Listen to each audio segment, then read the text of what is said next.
Peter Schiff Show. Joining us now is Belle Knox, and Belle, I guess, rose to national prominence recently after being outed, I guess, by a fellow student that she was in fact performing in adult movies, which to me really, highlights a topic that I've been talking about for a long time, and that is the bubble in not only in colleges, but in student loans. And I read a op-ed that Belle wrote, which I thought, Belle, was an excellent, well-written. I give you an A plus on your understanding of economics, which probably exceeds the understanding of anybody on the faculty of the economics department at your university. Welcome to the Peter Schiff Show. Hi, thank you. It's great to be here. Well, Thanks for coming on. First of all, I noticed, what is the annual tuition right now at Duke University? They raised it, I believe, from $43,000 to $45,000. So now I'm paying $62,000 a year. Now, when you applied, when you first applied, you knew how expensive it was. Did you consider cost? Did you look at any other universities maybe that were less expensive than Duke? I did consider cost, but I thought that my parents would be able to afford it. But, the economy is so unpredictable. And, that definitely is a lesson that I learned, is that you need to be doing what's the most cost-effective for you. And I chose something that wasn't very cost-effective. Did you consult with your parents? Did they think they could swing the $43,000 a year, or did you just assume that they could pay it? I think my story really shows just how strong the American dream is, that I was so determined to go to my dream school, and I was so determined to create a better life for myself, that my family basically said they would do whatever it took to be able to pay for it. And I think that's what that's the mentality of a lot of college students. Now, here's my first question, because I noticed you're sophomore there at Duke, and you're majoring in women's studies. Now, why would you take $45,000 of your hard-earned money, no pun intended, but you're earning this money. Why do you want to blow it on a women's studies degree? Do you have any idea, what you might be able to use that degree for after you graduate? Oh, well, I'm actually a women's studies and political science double major, and my goal is to be a women's rights lawyer or work in some way with women. So I think that it's like a perfect combination for me. Oh, so you actually want to go to law school. So the reason that you want to go to college is because you need to go to college to go to law school. Yeah, I would never expect to just get a job with a women's studies undergrad. Yeah. Now, do you know how much it's going to cost to go to law school? That's even more expensive than undergrad. Right. I have to save. Invest. So are you planning on continuing in your with your night job, your day job, however you want to call it? All the way through law school, because you're talking about hundreds and hundreds of thousands of dollars that you're going to have to spend to get your law degree. Well, my goal would be to work really hard during my undergrad and make as much money as I can, and hopefully have money saved or invest my money. That way, I have money to put to law school. Yeah, and are you sure? Because, you're only, what are you, 19 years old? Yeah. Because, a lot of people just think they want to be lawyers, but they end up not being lawyers. I remember a lot of people I knew when I went to college, I'm going to be pre-law. And a lot of them don't go to law school. And a lot of people that do go to law school don't even pass the bar. They never actually become lawyers. So there are a lot of people that think they want to be a lawyer, but you're only 19 years old. You really have no idea what you want to do. And, maybe, did you ever think of maybe just not even going for a while? Maybe just, working. Obviously you've got a job that's lucrative and you're kind of entrepreneurial. I know you've got some other things going. maybe it might be a better use instead of, sending all that money to Duke University. Why not invest all that money or save all that money to start a business and do something and maybe go to law school later on? I mean, maybe go to a community college in the evenings. And I mean, there's probably a much more cost efficient way to do that. And maybe you'll decide you don't even want to go. Maybe working, maybe you'll meet some people on the job. Maybe you never know where life is going to lead. And maybe you'll end up in a career or in a business that where, degree means nothing. No, you're totally right. And I mean, I think that's totally true. Like, my story just shows that life takes unexpected turns. So I definitely could change my mind and not want to be a lawyer, but, I'll land on my feet, whatever I decide to do. Yeah, well, if you're not a lawyer, I mean, the poli-sci degrees are a dime a dozen. I mean, there's so many people waiting tables. As an example, I mean, in the adult entertainment industry, I don't know how much you interact with the people in these movies, but how many adult film performers, or what percentage would you guess, have college degrees? I'd say, I really can't put a percentage on it, but I have met a lot of people with degrees. Yeah, and I mean, obviously you don't need one. I mean, it doesn't really matter what you major in if you're acting in porn films. I mean, I suppose maybe, there's not much acting going on. So, I mean, even if you were a drama major or a theater major, I don't know that it actually helps you. I don't know, because back in the day, before you were born, they used to actually make porn movies where they actually had dialogue. Not that the acting was any good, but they actually had scripts, and people actually had to rehearse, and they had sets, and they had costumes. They just cut right to the good stuff now, right? So you don't have to have any professional acting training to do that. But it shows a lot of people have college degrees. They spend a lot of money. And I want to talk a little bit about that, because you seem to understand that. Which really impressed me about your article was that you really understand what's going on, because there's so many people think that we need the government to help students afford college, when the truth is that the only reason college is so expensive is because of government. And if government wasn't involved, college would be a lot less expensive and people wouldn't need the loans. What percentage of the people that you know at Duke are on financial aid, are taking out loans in order to pay tuition?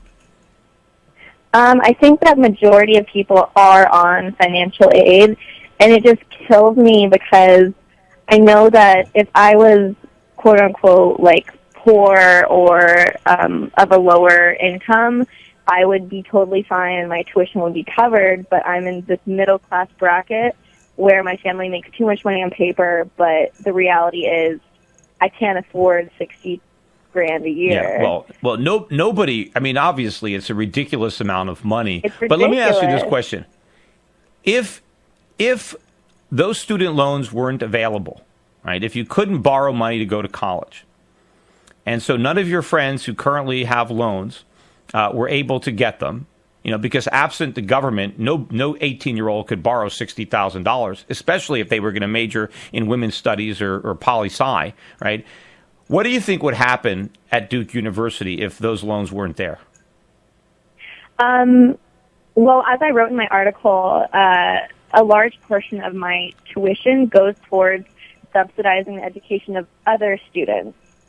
So my tuition goes towards financial aid for other students, and it goes towards loans for other students.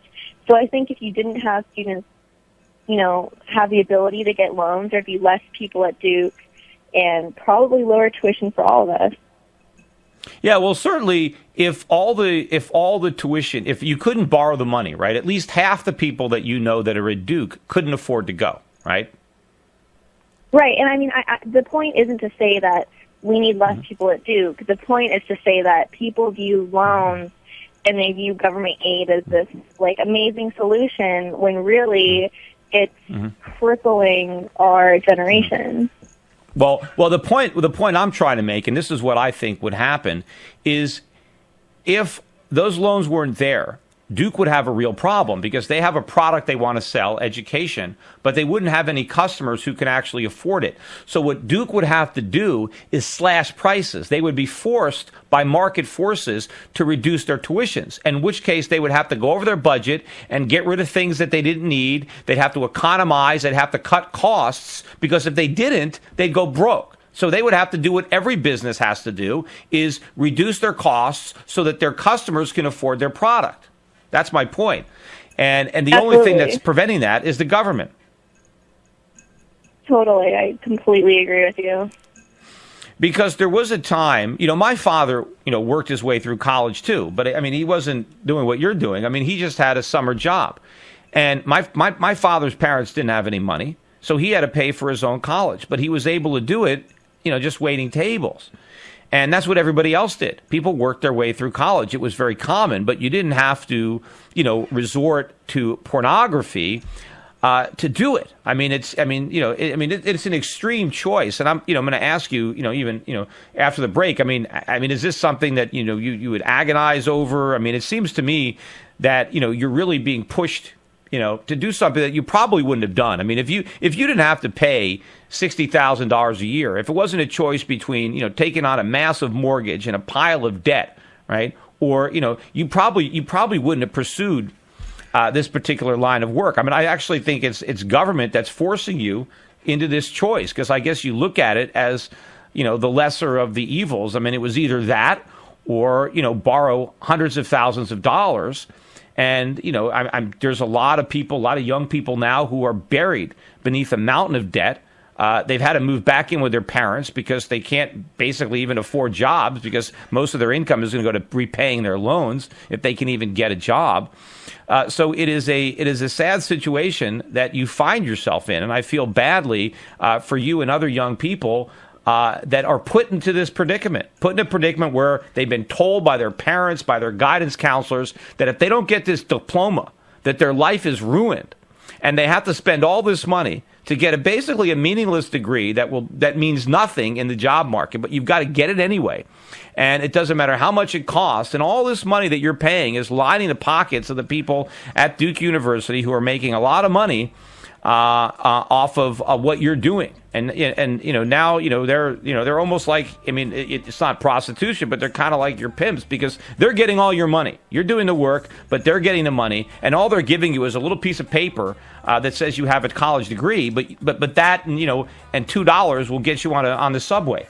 We got a break. We're going to come back. Belle Knox is our guest, Duke University sophomore, who is smart enough to at least understand something that none of the economics professors at Duke University have figured out, or at the Federal Reserve, or in the Obama administration, that it's government and their subsidized loans that are responsible for the sky-high tuitions and the fact that so many young people are now either acting in porn or drowning in debt. And of course, Belle, that is not your real name. That is your stage name, your porn name. I'm curious, how you came up with it, if it has any significance. A lot of us, for fun, my porn name, I said, is I'm Peter Stiff, although I've never actually been in a porn.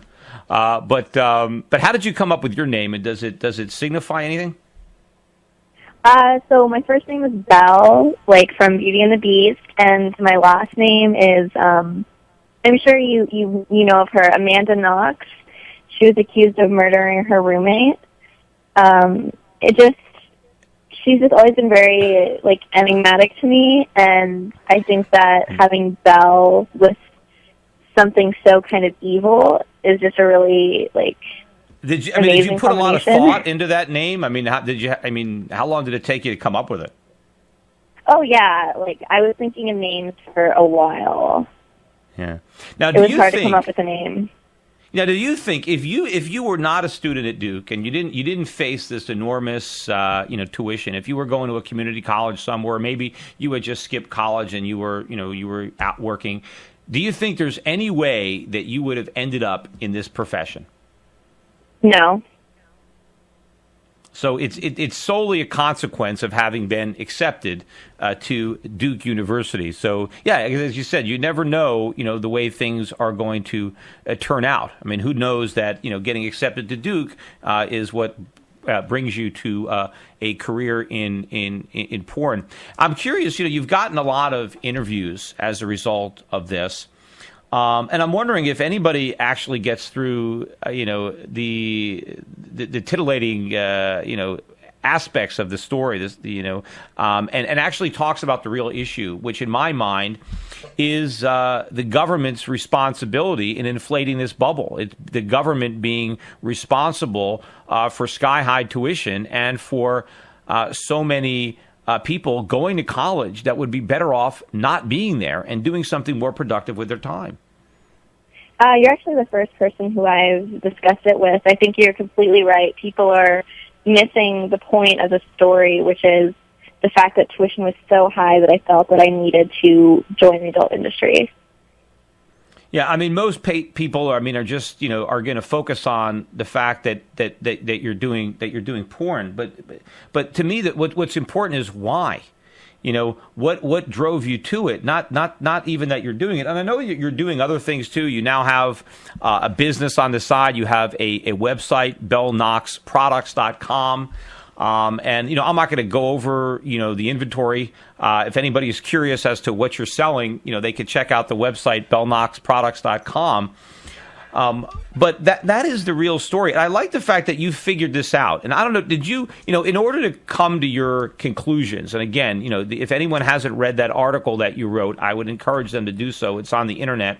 But did you do any research? I don't know if you had been familiar with me, because I've been talking about this. Did you come to these conclusions about economics and about the forces that were driving college tuition? Did you come to those conclusions on your own, or did you learn it from somebody? Well, I've always been very economically conservative, and I've always been very against government intervention in the financial sector. So I knew that there was something driving why college was so expensive, and I definitely discussed it with a lot of people, and I did my research, and talking to Sheldon was a really enlightening experience. Mm-hmm.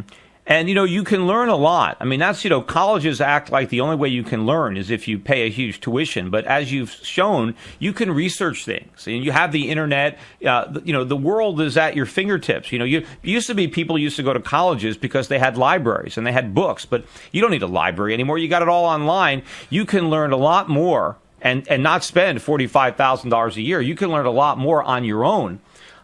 You certainly know more about economics, and you're going to learn more about economics than you could if you majored in it. And, poli-sci, you're just going to learn a bunch of left-wing nonsense. I mean, that's basically what you learn in political science, is why government is so great and why capitalism doesn't work. I mean, that's basically what it all boils down to, because it's a bunch of, real liberals that run these. Yeah. I mean, so why give them your money? I mean, why buy into this? I mean, I know you said you wanted to have a better life.